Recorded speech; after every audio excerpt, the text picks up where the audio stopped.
Most of our patients will gain weight after transplantation, and gaining weight is a very, very important problem and complication that may affect the life of your kidney.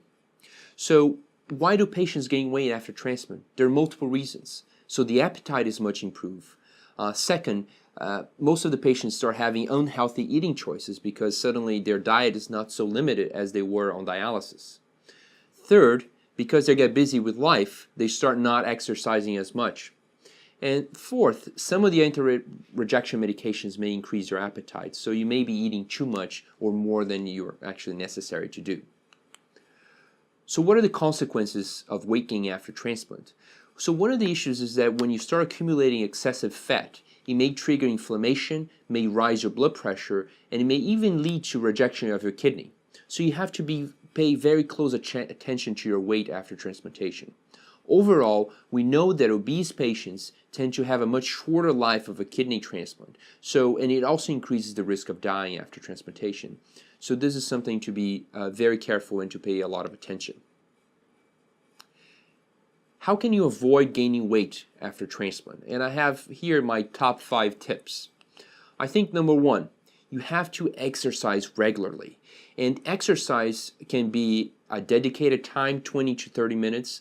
And on a busy day, you may not have that time, but instead of getting the elevator, you get the stairs. Or even you may change the way you get to work. Instead of driving, you may get a bike, walk, or get the subway where you're going to be able to walk a little bit more. And these are all changes that you have to make gradually depending on your schedule.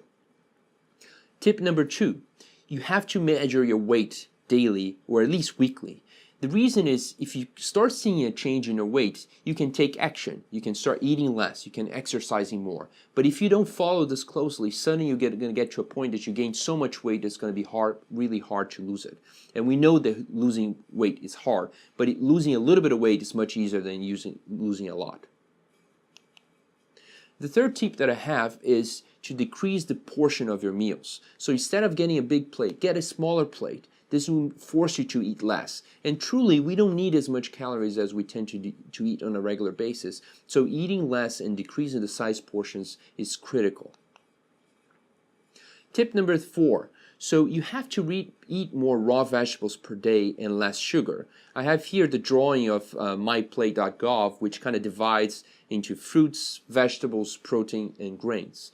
And you have to avoid, for example, sugar, soft drinks, breakfast cereals that have a lot of sugar added to it, or even sugars that has been added to coffee. So avoid those types of sugars because they tend to cause weight gain, they tend to cause worsening on the blood sugar control. There's one thing though it's missing on this plate picture. Do you know what it is? One of the key issues that we had for many years was about fat. So there's this overall concept that we should cut fat at all. But you got to remember that there are certain fats that are healthy for you. And fat can cause you to feel that you're full, that you eat enough. Okay, so healthy fat, such as olive oil or some of the canola oil, are good fat for you. So don't cut that because that's going to help you keep your stomach full after you eat and avoid eating those sugary drinks.